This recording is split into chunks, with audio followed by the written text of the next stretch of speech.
ओम नमः शिवाय। दोस्तों, धार्मिक सुरभि चैनल में आप सभी का स्वागत है।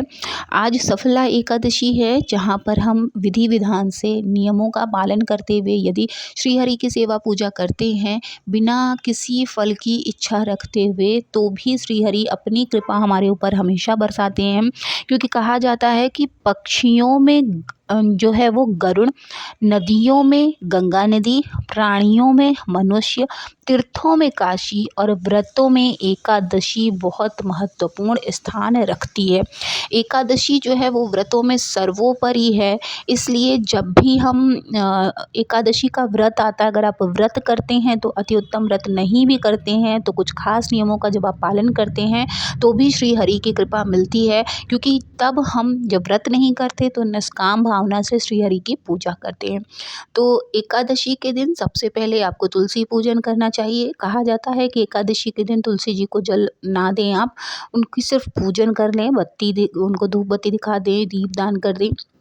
केले के पेड़ की भी पूजा करनी चाहिए। और क्योंकि एकादशी जो आज की है वो गुरुवार को है, तो इससे गुरु भी मजबूत होता है।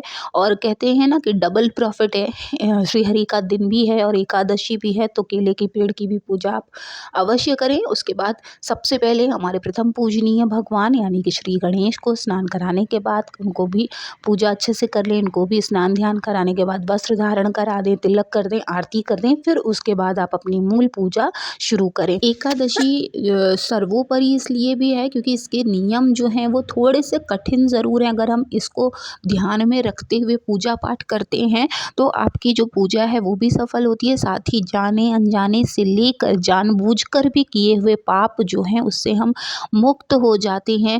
क्योंकि इसमें देखिए, सबसे पहले आपको सुबह उठकर स्नान ध्यान कर लेना है। श्री हरि का आपको लगातार ध्यान करते रहना है। सूर्य भगवान को जल देना है। तुलसी माँ की पूजा करनी है। केले के पेड़ की पूजा करनी है। उसके बाद आप अपना ध्यान मग्न होकर बैठ जाइए पूजा करने। जिस तरह से आप पूजा करते हैं ठीक उसी तरह से आपको पूजा करनी है। श्री हरि के जितने भी स्वरूप हैं सबकी आप पूजा अर्चना करिए। विष्णु सहस्त्र नाम का पाठ करिए। ओम नमो भगवते वासुदेवाय नमः मंत्र का उच्चारण हमेशा मन में ध्यान में करते रहिए। साथ ही साथ आपको जो नियम है उनका ध्यान रखना। अब नियम कौन कौन से हैं, जैसे कि आपको तुलसी दल नहीं तोड़ना है। तुलसी दल आपको बिल्कुल भी छेड़ना भी नहीं होता एकादशी के दिन। और जैसा कि आप सभी जानते हैं, जब एकादशी आती है तो हम दसवीं तिथि से ही ब्रह्मचर्य का पालन, भोजन में, खान पान में हर चीज़ का ध्यान रखते हुए, यहाँ तक कि पेड़ पौधे जो भी हैं, पुष्प हैं, वो सब आपको पहले से ही लेकर रख लेनी चाहिए। शाम को ही आप पूरी तैयारी कर लें अगले दिन की पूजा के लिए। और उसके बाद जब द्वादशी लग जाती है तब आपको दान करने के बाद ही आपको भोजन ग्रहण करना चाहिए। अगर आप सबसे पहले देखिए, एकादशी के दिन प्रयास तो यही करना चाहिए कि आप निराहार रहें, बिल्कुल भी भोजन ना करें। सोना नहीं चाहिए एकादशी के दिन, ना दिन में ना रात में। अगर आपको जैसे जॉब वाले हैं, आप थक गए हैं, तो एटलीस्ट 12 बजे तक आप प्रयास करें कि भगवान के ध्यान में रहते हुए ज़मीन पर ही शयन करें। आप अपना एक स्वच्छ बिस्तर लगा सकते हैं, साफ, जो सिर्फ एकादशी के लिए ही आप इस्तेमाल करें। आप ऐसा भी कर सकते हैं। हालाँकि इसमें शयन बिल्कुल भी जो है निषेध है, शयन नहीं करना चाहिए और जो है निराहार रहना चाहिए। लेकिन जो लोग दवा खाते हैं, जो लोग दवा पर ही निर्भर हैं, तो वो जो है बिना नमक का भोजन उन्हें करना चाहिए, क्योंकि इसमें नमक भी निषेध होता है।